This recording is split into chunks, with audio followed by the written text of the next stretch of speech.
Hi, I'm Esmee.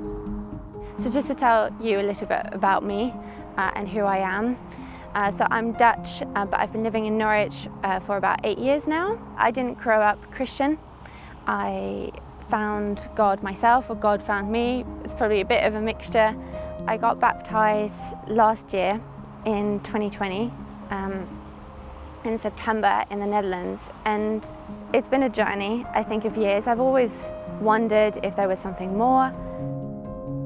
That was something that occupied me as a child, but I definitely don't come from a Christian home.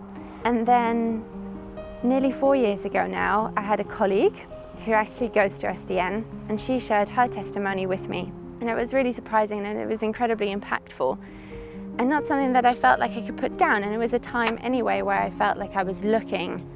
And so she invited me to Alpha, and I went to church once, and then I kind of put it down, and life kind of went on. It was a long journey of multiple Alpha courses over those 3 years, meeting Christian friends that I didn't know were Christian, but that I felt had something that I wanted to know more about.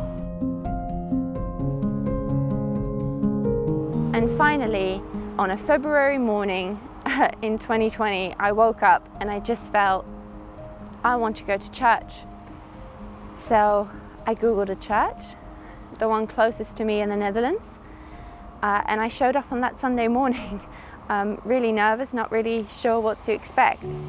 The happiness I found was something I'd never ever experienced before. It just made sense. Reading Genesis and then Exodus and then Leviticus and Numbers and Deuteronomy, and it just connected, and it just felt so true. And throughout that process of first going to church and reading more and my perspective changing, I think the question that kept coming back to me was, I want to be closer to you, God. How can I be closer to you? And it's what I would pray and ask over and over again. And eventually the answer came, and he said, get baptized. And I really, truly do feel like that's what happened.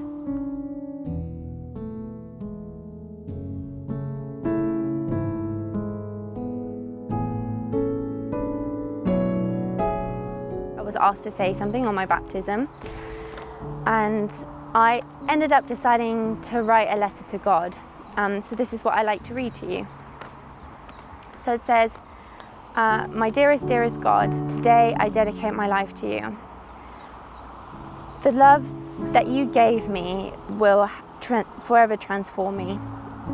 It's not the same now that I know that you love me, and that you'll always be there for me, and that you'll always take care of me.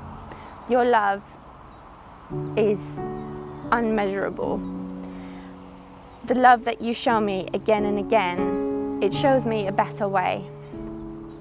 And I've just felt your gentle and loving and compassionate whisper in my ear, your wisdom, the words and the convictions that you give me, and all these realizations that you've given me that I needed to hear. This love changes and it has changed how I look at myself and how I look at other people. One of my favorite authors, John O'Donoghue, says that the warmth of love doesn't want to stay to itself. It's meant to bubble over and to pour into other people. And I feel like the love that you've given me is so abundant that it comes out to other people. What I now realize is that the only thing I have to do is love you, God, without holding back, abundantly, unashamed, all giving. When I'm afraid, when I'm angry, and when I'm really, really happy. My job is to point my love to you, and you'll change my heart in turn. Feeling your love and grace, I can't go back, and I don't ever want to go back, and I just want to cry out with love for you. A little more than a year ago, on an Alpha course, I asked the people there why we should worship you. It was something that I'd always wondered. It felt self-centered. But what I now realize is that when you love someone, that is the only thing you want to do. You want to love them. You want to tell them how much you love them. You want to sing out their praises. That's the answer I got then, and it's what I experience now.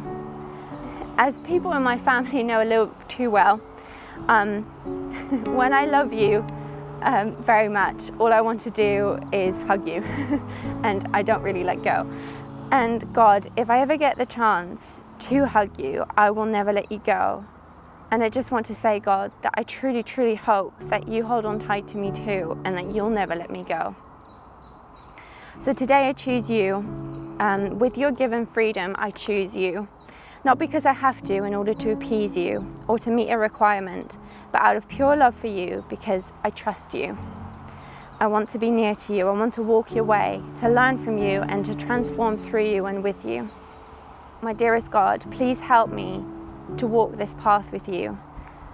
I don't even know yet what I need to learn, and I don't always know where I go wrong and how I can change. Please help me to learn this and to never underestimate your power, your passion, and for me to reduce you to a mere image or a dogma.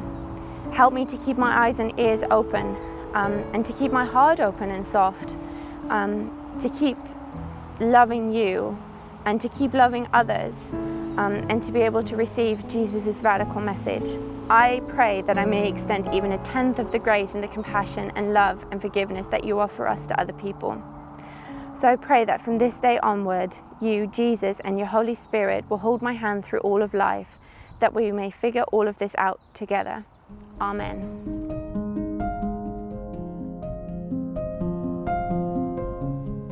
And as you can probably hear, I felt like everything had already changed that led me to that point.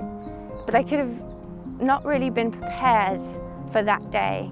I've compared it to people before, that it feels like there is a God seed in all of us. And we all have these shutters that we have closed. And sometimes when you start thinking, and when I started exploring, it was like me lifting up like a little bit of a shutter and peeking through it to get a little peek at God, and God's light would come through and it make this little plant grow in me. And actually, it was like that day I said, God, I invite you into my life, and I opened the shutters, and then God said, well, let's get to work then on you. Yeah, so I'm just incredibly thankful that God helped me find him. And that's, I think, my story.